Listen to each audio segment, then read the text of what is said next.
და მაშინ ეს კამპროექტი შემოიტანა რომ ოქრო მოდი გავათავისუფლოთ დღეღებს. ოქროზე ტრანზაქციები გავათავისუფლოთ. მაშინ ოქრო დადგებოდა იგივე რიგში რაც დოლარი.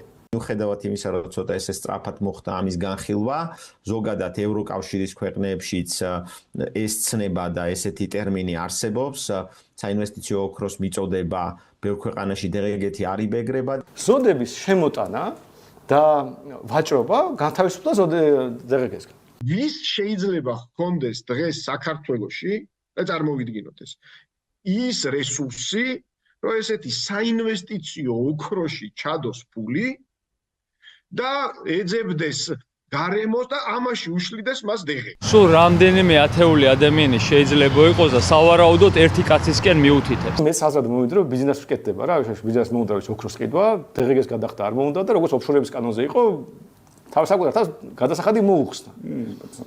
ნუ აი მარტო ეს იდეა მოგწ. მე მომენტ მაინც გითხრენ იქ მაგისკენ წავიდოდი. მაგრამ არ ამგონია ვრცელდებოდეს მხოლოდ მასზე, დღეს ძალიან ბევრი მსხვილი ბიზნესი ფიქრობს მოხდება თუ არა მისი დასანქცირება, შესაბამისად ეძებს გზებს როგორ გადაიზღვიოს ეს რისკი და ასეთ გზად როგორ ჩანს დაინახა ოქროში თანხების ჩადება.